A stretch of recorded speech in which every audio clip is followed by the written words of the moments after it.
하나님의 말씀 다니엘서 2장 25절에서 35절까지 말씀입니다. 이에 아리옥이 다니엘을 데리고 급히 왕 앞에 들어가서 아뢰되 내가 사로잡혀온 유다 자손 중에서 한 사람을 찾아내었나이다. 그가 그 해석을 왕께 알려드리리다 하니라. 왕이 대답하여 벨드사살이라 이름한 다니엘에게 이르되 내가 꾼 꿈과 그 해석을 내가 능히 내게 알게 하겠느냐 하니, 다니엘이 왕 앞에 대답하여 이르되 왕의 물으신 바 은밀한 것을 지혜자나 술객이나 박수나 점쟁이가 능히 왕께 보일 수 없으되 오직 은밀한 것을 나타내시리는 하늘에 계신 하나님이시라. 그가 느부갓네살 왕에게 후일에 될 일을 알게 하셨나이다. 왕의 꿈 곧 왕이 침상에서 머릿속으로 받은 환상은 이러하니이다. 왕이여, 왕이 침상에서 장래일을 생각하실 때에 은밀한 것을 나타내시는 이가 장래일을 왕에게 알게 하셨사오며, 내가 이 은밀한 것을 나타내심은 내 지혜가 모든 사람보다 낫기 때문이 아니라 오직 그 해석을 왕에게 알려서 왕이 마음으로 생각하던 것을 왕에게 알려주려 하심이니이다. 왕이여, 왕이 한 큰 신상을 보셨나이다.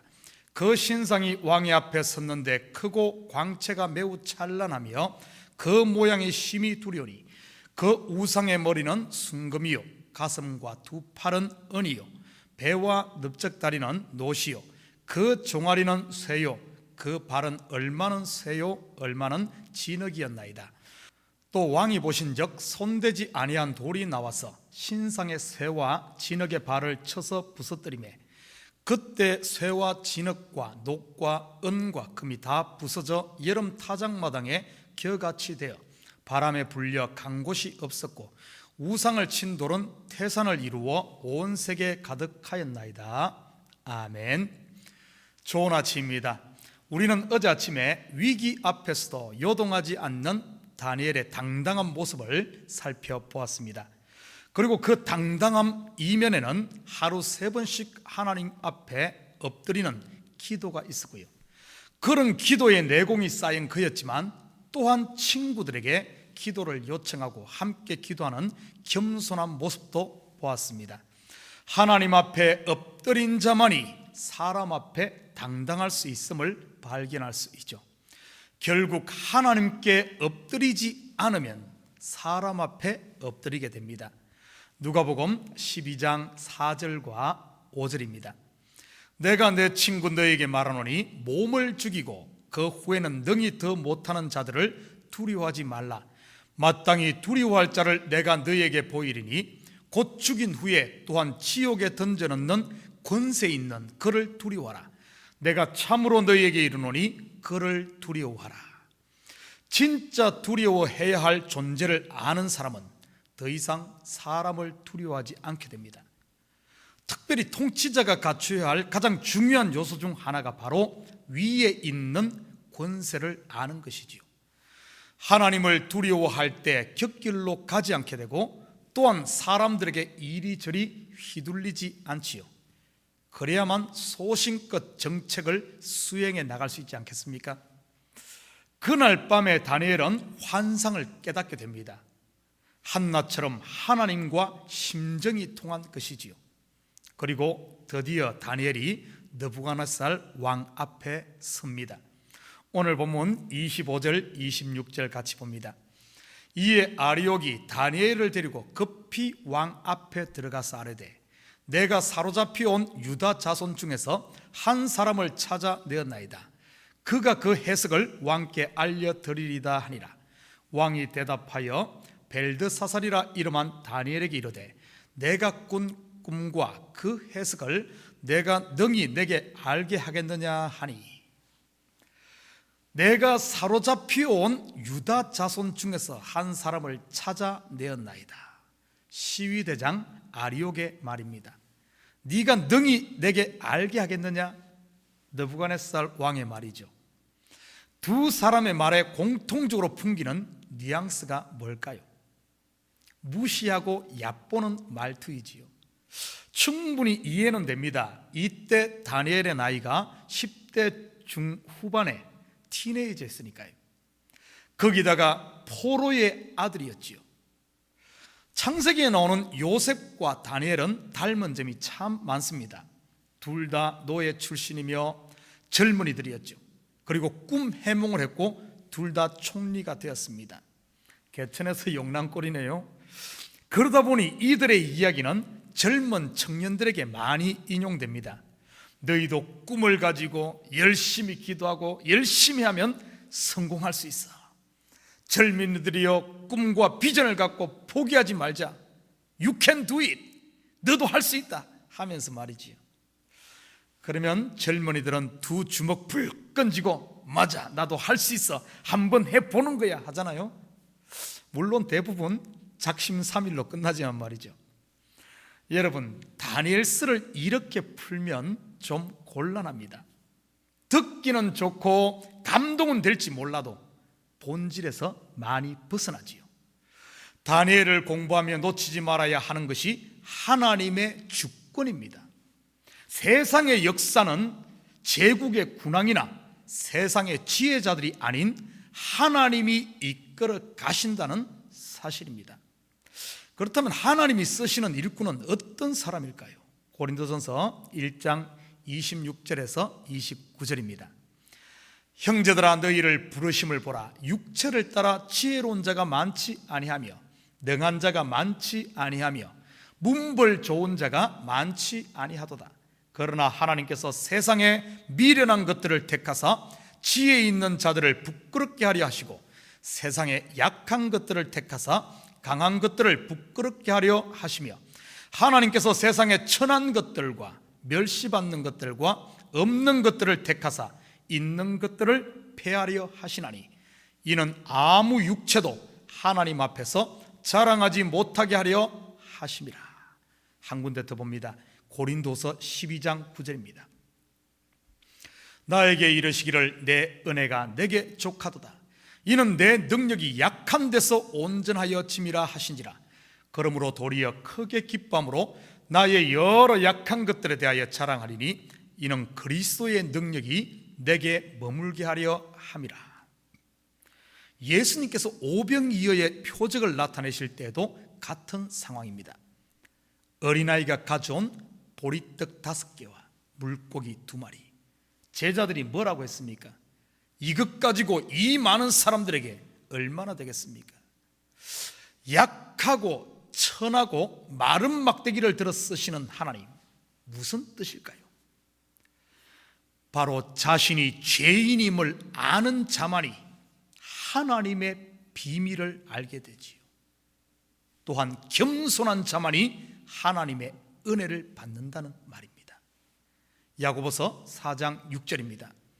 그러나 더욱 큰 은혜를 주시나니 그러므로 일렀으되 하나님이 교만한 자를 물리치시고 겸손한 자에게 은혜를 주신다 하였느니라. 사랑하는 성도 여러분, 누가 죄인임을 아는 자일까요? 누가 겸손한 자일까요? 바로 기도하는 사람입니다. 바로 예배하는 사람입니다. 말 조심조심하고 허리 굽히는 게 겸손이 아닙니다. 진짜 겸손한 사람은 과감히 하나님께 엎드리는 기도하는 사람이지요. 다니엘처럼 말이죠. 느부갓네살 왕이 다니엘을 쳐다보는 눈은 골리앗이 다윗을 보는 시야이지 않았을까요? 27절과 28절 같이 봅니다. 다니엘이 왕 앞에 대답하여 이르되 왕이 물으신 바 은밀한 것은 지혜자나 술객이나 박수나 점쟁이가 능히 왕께 보일 수 없으되 오직 은밀한 것을 나타내시리는 하늘에 계신 하나님이시라. 그가 느부갓네살 왕에게 후일에 될 일을 알게 하셨나이다. 왕의 꿈 곧 왕이 침상에서 머릿속으로 받은 환상은 이러하니이다. 느부갓네살 왕의 꿈을 통해 보이고자 하셨던 하나님의 은밀한 것이 무엇이었을까요? 우리는 꿈에 대해 이렇게들 생각하죠. 금방 잊어버리면 개꿈이고 좀 선명하든지 아니면 기분 좋은 꿈은 영몽으로 돼요. 그러면 다음날 바로 복권을 사는 사람도 있습니다. 성경에 나오는 꿈을 그런 유의 꿈으로 이해하지 마십시오. 성경에 나오는 꿈은 하나님 속에 감추인 비밀을 보여주는 계시입니다. 이 비밀은 세상의 지혜자나 술객이나 박수나 점쟁이가 절대 알 수 없지요. 그렇다면 느부갓네살 왕에게 보여주었던 은밀한 것은 과연 무엇에 대한 계시였을까요?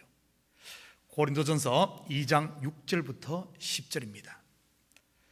그러나 우리가 온전한 자들 중에서는 지혜를 말하노니 이는 이 세상의 지혜가 아니요 또 이 세상에서 없어질 통치자들의 지혜도 아니요 오직 은밀한 가운데 있는 하나님의 지혜를 말하는 것으로서 곧 감추어졌던 것인데 하나님이 우리의 영광을 위하여 만세 전에 미리 정하신 것이라. 이 지혜는 이 세대의 통치자들이 한 사람도 알지 못하였나니 만일 알았더라면 영광의 주를 십자가에 못 박지 아니하였으리라.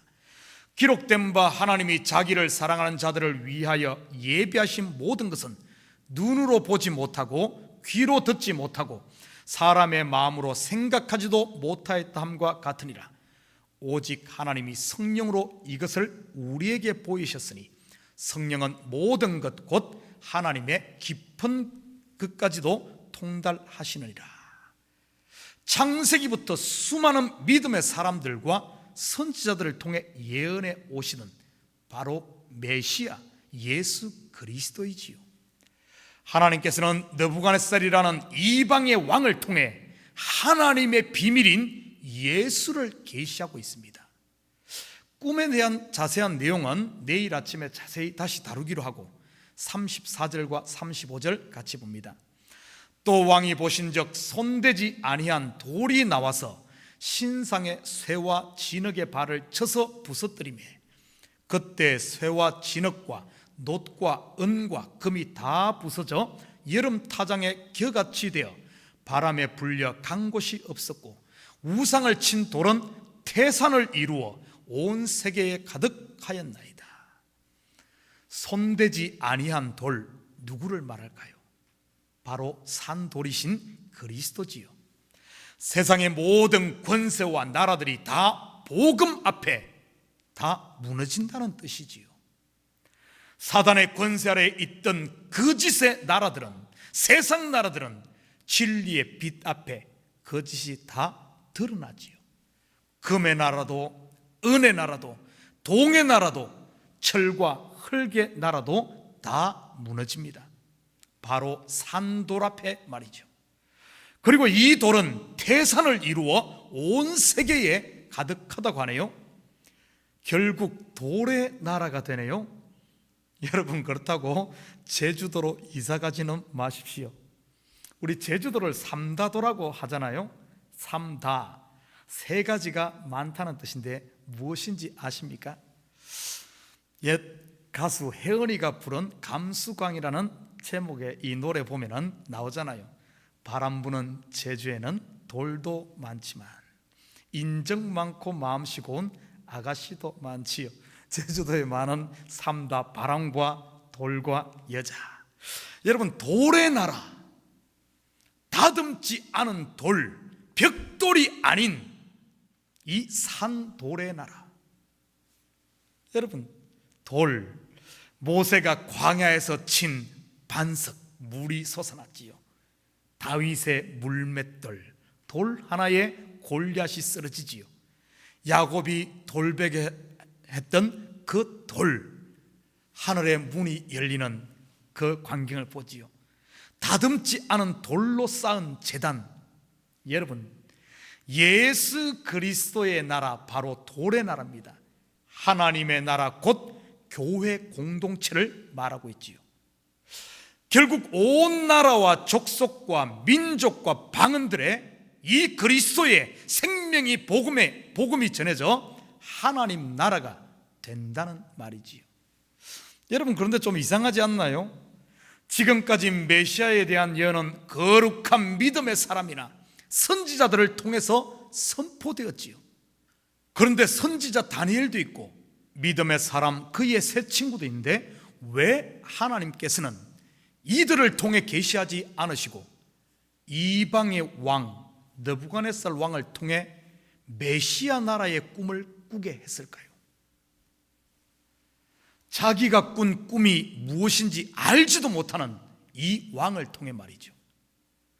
우리말에 재주는 곰이 부리고 돈은 되놈이 번다는 말이 있습니다.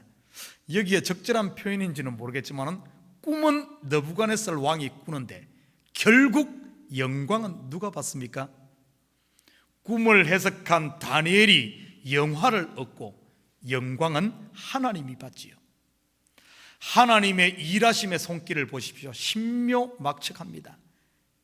당시 유대인들은 바벨론에서 포로 생활하며 하루하루가 고난의 삶이었습니다. 고국에 돌아갈 날만 기다리며 견디고 또 견뎠지요. 그러면서 1세대가 지나고 2세대가 벌써 늙어가며 소망의 빗줄기는 희미해져 가고 있는 이런 시기였습니다. 이러한 자기 백성들에게 하나님은 강력한 하늘의 메시지를 주는 것입니다. 바벨론 왕 느부갓네살, 세상의 모든 권력과 힘을 다 가진 것 같지만 이 느부갓네살 왕도 하나님이 부리는 곰에 불과하다는 것을요. 그러면 세상에 굴복하지 말고 끝까지 믿음으로 승리하라는 강력한 자기 백성을 향한 하나님의 메시지였던 겁니다. 왜냐하면 세상의 모든 주권은 이스라엘의 하나님 곧 여호와 하나님이 움직여가고 있으니까요. 사랑하는 성도 여러분, 요즘 코로나 바이러스 19로 인해 그렇지 않아도 힘든데 인종차별 갈등까지 소수민족으로 미국에 살며 알게 모르게 부당한 일에 시달리고 있지는 않습니까? 여러분의 비즈니스 세계는 어떤가요? 그리고 직장에서는요? 여러분 불평하지 마시고 오늘 하루도 감사하며 믿음으로 사시기 바랍니다. 코로나 바이러스 19도 이 나라의 권세자들도 회사의 보스도 모든 것이 알고 보면 여러분의 선을 위해 하나님의 철저한 계획 속에 있음을 믿으시고 오늘도 승리하며 사는 저와 여러분이 되시기를 주님의 이름으로 축원드립니다. 우리 기도드리십시다. 사랑의 아버지 하나님, 참으로 감사를 드립니다. 아버지 하나님, 세상의 가장 강력한 권력자조차도 하나님의 통치 아래 있고 하나님이 때를 따라 사용하시는 하나의 아버지 하나님 막대기에 불과한 사실을 이 말씀을 통해 배우게 하시니 감사합니다. 아버지 하나님, 이 나라의 주권도 주께서 붙들고 있는 줄 믿습니다. 이 나라에 가는 길도 주께서 예비하고 있는 줄 믿습니다. 우리가 아버지 하나님 눈에 보이는 것 때문에 잠시 힘든 것 때문에 불평하고 원망하기보다는 고개를 들어 하나님이 통치하고 계신 이 세계를 보며 분명 하나님의 뜻은 우리의 선을 위해 일하시고 가장 좋은 길로 인도하시는 줄 믿사오니 아버지 하나님, 이제는 눈을 들어 믿음으로 살게 하시고 오늘 하루하루 삶도 힘들고 어렵지만은 믿음의 발걸음을 뚜벅뚜벅 걸어가는 저희들 되게 도와주시옵소서. 그래야 우리의 삶의 영역 가운데 아버지 하나님 주의 영광을 드러내는 저희들 되게 하시고 아버지 하나님, 우리 가운데 참으로 평강이 있고 자유함이 있고 은혜가 있고 감사가 있고 찬양이 있는 삶이 되게 도와주시옵소서. 감사드리며 예수님의 이름으로 기도드립니다. 아멘.